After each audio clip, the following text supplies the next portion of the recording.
Mi nombre es Enrique Hernández del programa de Neurología Clínica y vamos a revisar las manifestaciones neuromusculares primarias asociadas a la infección por el virus de la inmunodeficiencia humana, haciendo la salvedad que el nervio periférico, el músculo, la médula espinal también pueden verse afectadas en asociación con este virus por enfermedades o condiciones oportunistas que no serán objetivo de esta revisión. Alrededor de un 70% de los pacientes con VIH va a presentar alguna complicación neurológica y de estos aproximadamente un 50% presentará una o más complicaciones durante el primer año. Un síndrome específico va a estar o puede estar relacionado según el grado de inmunosupresión en relación con la carga viral o el nivel de linfocitos TCD4. Es interesante que se ha visto que si bien la terapia antirretroviral ha aumentado la sobrevida de los pacientes, asimismo se está viendo que entre más tiempo vivan estos pacientes tienen mayor riesgo de presentar alguna complicación de tipo neurológico. Es aquí donde recobra importancia la presencia o la existencia de programas específicos multidisciplinarios que puedan manejar de una manera adecuada a todos estos pacientes. Estos son algunos datos de epidemiología, información obtenida directamente de la página de la OMS. Para el año del 2016 se estimaba que unos 36.7 millones de personas se encontraban infectadas por el virus y para ese año, por causas relacionadas a esta infección, fallecieron alrededor de 1 millón de personas. Si bien en el mapa podemos ver la distribución, pues como Latinoamérica tiene una importante afectación, las zonas más gravemente afectadas van a encontrarse en lo que corresponde a Asia y a África. Empezaremos con el compromiso del nervio periférico, siendo quizás la polineuropatía simétrica distal la patología más representativa de estos pacientes. Aproximadamente un 35% de todos los pacientes con VIH puede tener o presentar este diagnóstico, y lo que se ha visto es que es independiente de la carga viral y el nivel de linfocitos TCD4, viéndose que incluso en pacientes con un buen control pueden llegar a presentarla. Suele tener un curso asintomático en donde el paciente en realidad no es consciente de sus síntomas, sin embargo, cuando estos se presentan suelen impactar gravemente en la calidad de vida de los mismos. Los síntomas son principalmente sensitivos, en donde las disestesias, hipostesias, parestesias, específicamente el dolor, va a impactar gravemente en la calidad de vida del paciente. Asimismo, en hallazgos al examen físico, el paciente puede presentar hipo o arreflexia y atrofia, pero pues en estadios mucho más avanzados. Algunos factores de riesgo o factores de peor pronóstico son la edad avanzada, comorbilidades como la diabetes mellitus, la hipertrigliceridemia y el tratamiento con ciertos medicamentos como por ejemplo pueden ser las estatinas, que no van a ser de uso infrecuente en esos pacientes con VIH que pueden también presentar un síndrome metabólico. Y asimismo se ha visto que pacientes con una mayor talla tienen mayor riesgo de presentar esta polineuropatía. Lo que se ha visto es que el VIH como tal no afecta directamente los nervios o los axones, a diferencia como se ha visto en el sistema nervioso central, en donde hay un daño directo mediado por el virus. En la polineuropatía simétrica distal lo que se ha visto es que los macrófagos y productos como las cito y las quemoquinas son las responsables de este daño axonal.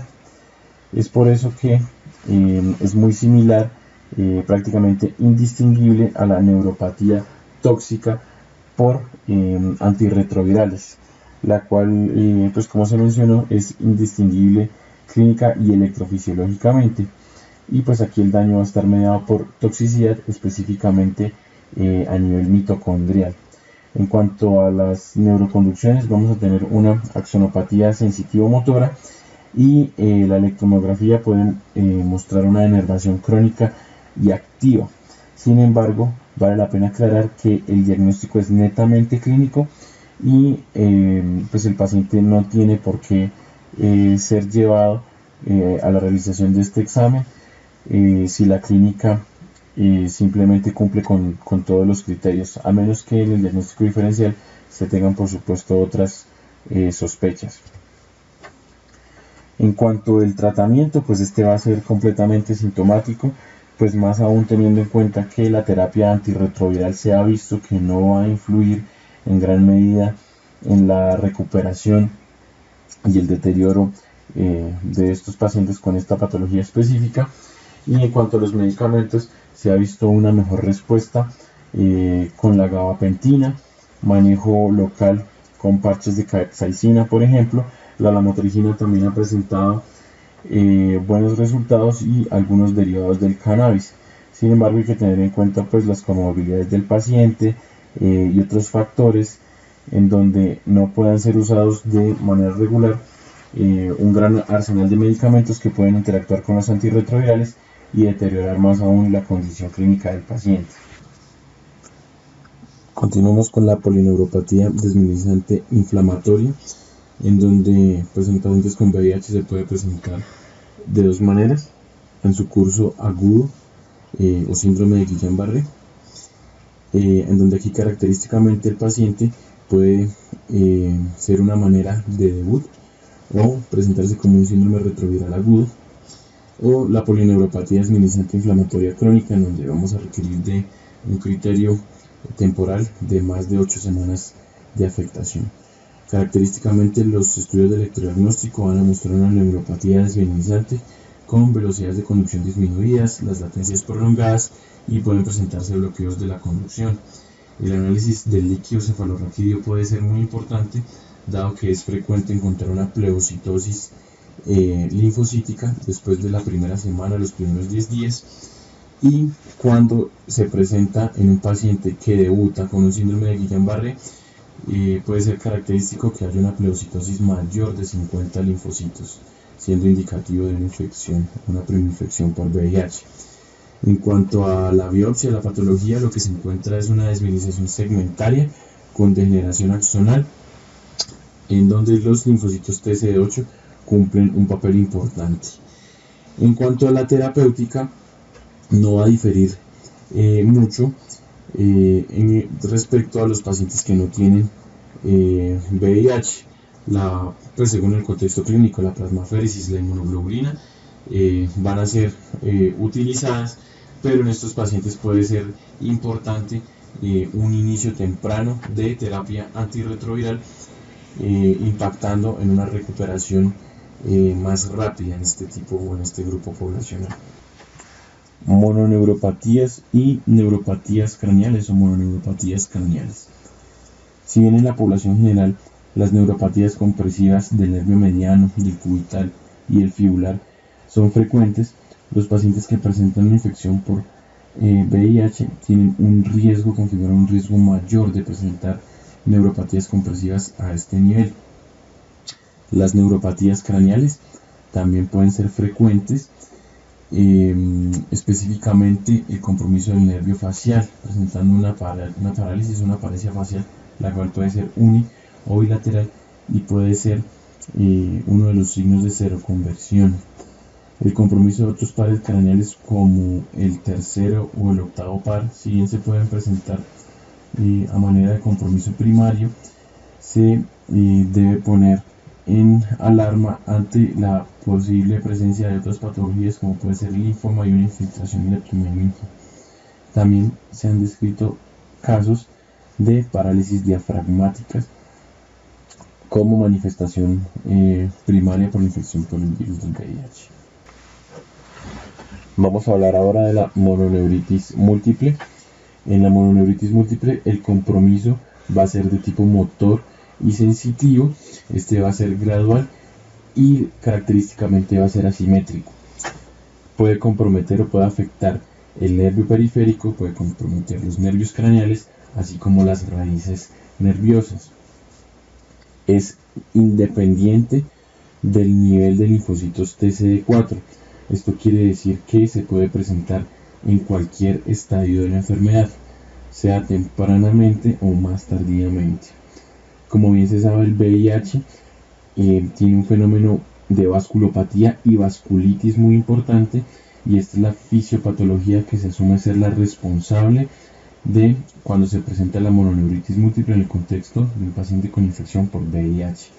Los nervios usualmente más afectados suelen ser el radial y el peroneo, presentando característicamente una mano caída o un pie caído respectivamente. Puede ser necesario en el diagnóstico diferenciar la biopsia del nervio sural, así como descartar infección por citomegalovirus, ya que este patógeno tiene un tratamiento antiviral específico. En cuanto a los estudios de electrodiagnóstico, en las neuroconducciones podemos encontrar una alteración axonal asimétrica, como lo sugiere el mismo compromiso clínico, con unos potenciales sensitivos y motores reducidos. Respecto a la electromiografía, vamos a encontrar unidades motoras de tipo neuropático con un reclutamiento reducido. Ya en la parte de la terapéutica se sugiere un manejo conservador versus uno inmunomodulador dependiendo del contexto clínico específico del paciente, ya que se ha visto que algunos pacientes pueden recuperar de manera espontánea, mientras otros pueden llegar a requerir de manejos como la inmunoglobulina, la plasmaféresis o incluso los corticoides. La neuropatía autonómica. Si bien en las series de casos hasta un 60% de los pacientes, o al menos un 60% de los pacientes, se identificó este tipo de neuropatía, esta no suele ser identificada por el clínico o no suele ser referida por el paciente. Se debe buscar específicamente por ciertas alteraciones, como puede ser la hipotensión ortostática, paciente con síncopes, que presente disfunción sexual o disfunción gastrointestinal, que tenga disregulación en la sudoración o que refiera boca y ojos secos. Es importante tener en cuenta que los pacientes que desarrollen esta neuropatía autonómica van a presentar una mayor morbimortalidad, y esto empeora más aún teniendo en cuenta de que frecuentemente es subdiagnosticada. Se ha podido establecer una relación directa con la polineuropatía simétrica distal, quizás proponiendo que estas dos entidades están estrictamente ligadas, y no se ha encontrado una relación directa con el estado inmune del paciente reflejado en el nivel de linfocitos TCD4. También se ha descrito la esclerosis lateral amiotrófica o la enfermedad motoneuronal asociada al VIH. En 1985 fue descrito el primer caso, y a la fecha se han descrito por lo menos unos 30 casos en donde la propia infección por el virus se ha establecido como un factor causal o que genere esclerosis lateral amiotrófica. Esto comprobado por supuesto con estudios de patología y aislamiento viral. Lo más usual es que haya un compromiso de motoneurona superior y motoneurona inferior, digámoslo como una ELA usual. Sin embargo, en algunos casos se ha identificado un compromiso aislado de motoneurona inferior. Es muy importante este escenario de pacientes y tenerlo en cuenta como un diagnóstico diferencial, dado que ellos han mostrado una respuesta positiva al tratamiento con terapia antirretroviral. Respecto a la mielopatía, tenemos dos grandes ejes, que es la mielopatía vacuolar como una enfermedad, digamos, más crónica, vista más en pacientes con una inmunosupresión mucho más marcada, que de hecho actualmente no suele verse gracias al tratamiento antirretroviral, y como tal la mielitis por VIH, que puede verse incluso en pacientes con la primoinfección por este virus. La mielopatía vacuolar no difiere clínicamente en cuanto a una degeneración combinada subaguda por déficit de vitamina B12, y característicamente vamos a encontrar un paciente con paraparesia espástica, que no presenta un nivel sensitivo claramente definido y que va a tener una afectación de la vibración y de la propiocepción por el compromiso más selectivo de los cordones posteriores y laterales. Y en cuanto a la mielitis por VIH, pues también podemos tener una paraparesia espástica, en donde aquí sí va a haber un nivel sensitivo mucho más claro y la pérdida sensitiva va a ser variable. Y ya para terminar, vamos a hablar brevemente de las alteraciones específicas del músculo asociadas al virus de la inmunodeficiencia humana o a ciertas terapias específicas antirretrovirales. Si bien, como podemos ver en la gráfica, la afectación puede ser diversa, lo que más caracteriza al compromiso muscular en relación con la infección por este virus van a ser las miopatías inflamatorias, teniendo la polimiositis, la miositis con cuerpos de inclusión, incluso una miositis, una miopatía necrotizante, como las principales entidades o las más frecuentes en presentarse en este tipo de pacientes. Sin embargo, hay que tener en cuenta que, a pesar de que el músculo es frecuentemente afectado, como puede ser simplemente con mialgias o elevaciones asintomáticas de CPK, no son las patologías más frecuentemente presentadas en este tipo de pacientes. Sin embargo, por supuesto, hay que tenerlas en cuenta, así como también varios tipos de antirretrovirales que pueden afectar directamente el músculo, clásicamente la acidobulia. Con esto damos por terminado esta revisión de alteraciones neuromusculares asociadas a la infección del virus de la inmunodeficiencia humana y sus tratamientos específicos. Gracias.